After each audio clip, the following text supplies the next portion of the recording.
All right, listeners, ready for this?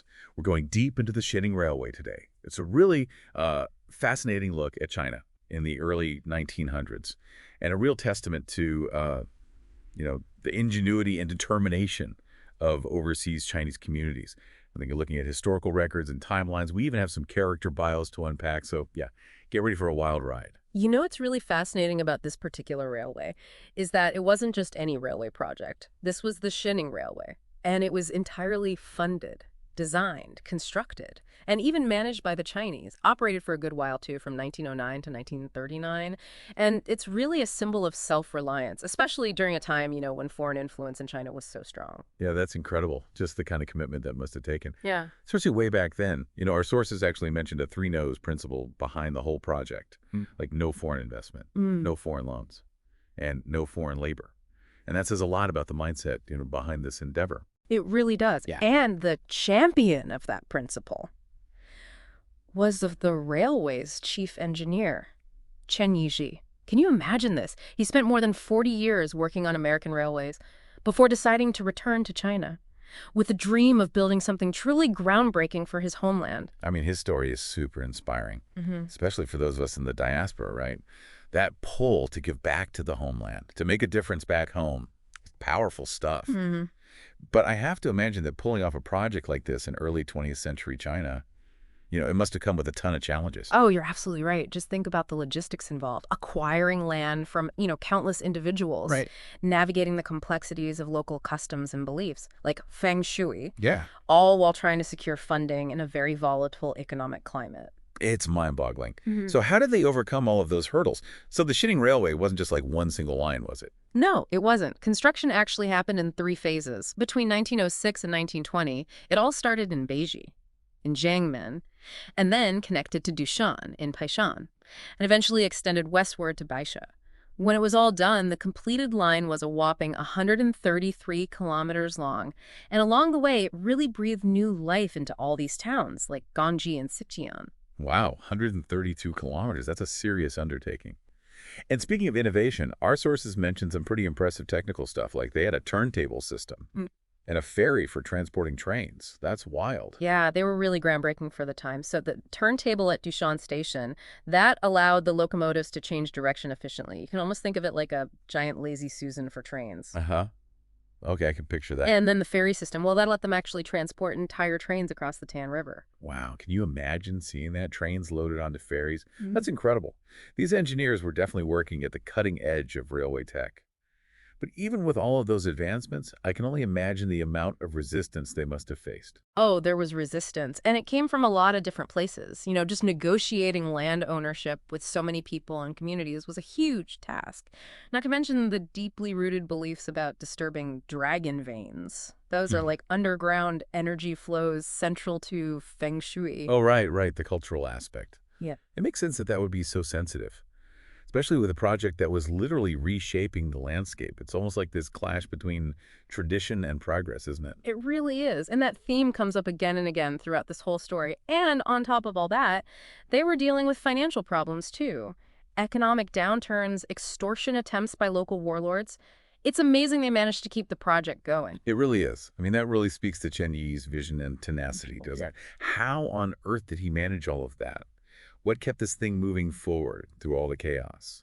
Chen Yixi was more than an engineer. He was a strategist and a real advocate for this railway. He knew he needed the public support, so he launched all these fundraising campaigns. And they really resonated with the overseas Chinese communities.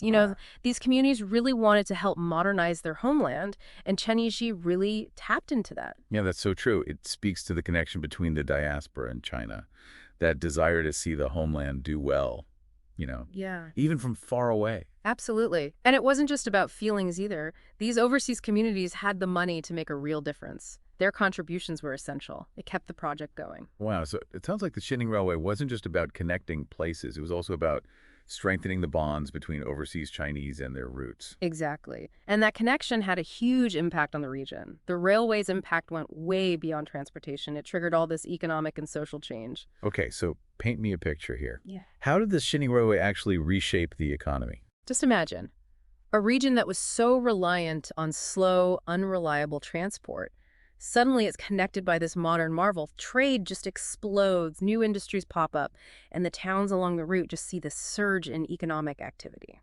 Wow, I'm picturing bustling markets and new factories everywhere. It must have been an exciting time.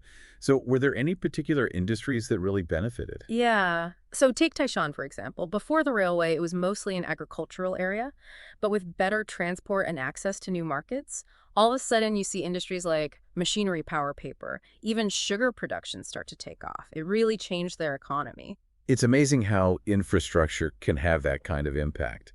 Did this economic boom change society in the region? Oh, absolutely. Dushan is a perfect example. It went from a quiet village to this busy commercial center. New businesses popped up.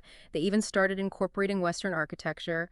The whole town's character changed. So the railway wasn't just transporting goods and people, it was transporting ideas and new ways of life. Exactly. And all these new ideas, plus the increased communication and interaction, it all led to this unique blend of cultures. We call it Qiaxian culture.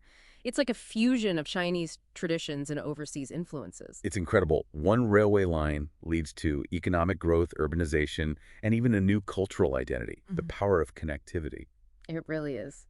But sadly, the story of progress doesn't have a happy ending. The Xinning Railway was destroyed during World War II. Yeah, the war really impacted this period of history. It's heartbreaking to think about something that represented so much hope being destroyed. What happened? Well, in 1937 and 1938, Japanese air raids caused a lot of damage to the railway's infrastructure. And then to stop the railway from falling into enemy hands, the Chinese government ordered them to dismantle what was left in 1938. Wow, so they had to dismantle their own symbol of progress. It must have been a tough decision. It was, and to make it even more poignant, the people who actually did the dismantling were the local residents, the same people who had benefited from the railway and seen its impact firsthand. That's a powerful image. It reminds us that progress can be fragile, and that even the most ambitious projects can be destroyed.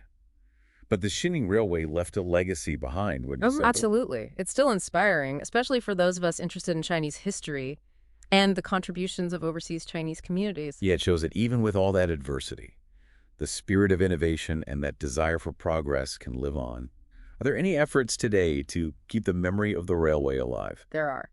So the Beiji Railway Station in Jiangmen, that was the starting point of the Xinning Railway. They turned it into a museum dedicated to its history. Oh, wow, that's fantastic.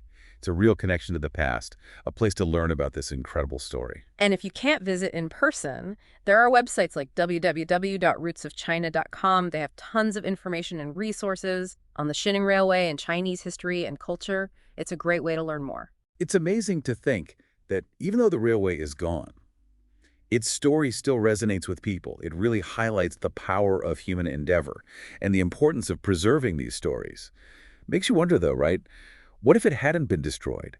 How different would things be? How would the region have developed if the Xinning Railway had survived? It's a great question. Most likely it would have continued to drive economic growth and modernization. We could have seen even more towns and cities transformed, maybe even greater connection between the coast and the interior. Almost like a parallel universe, right? Yeah. A different path for the whole region.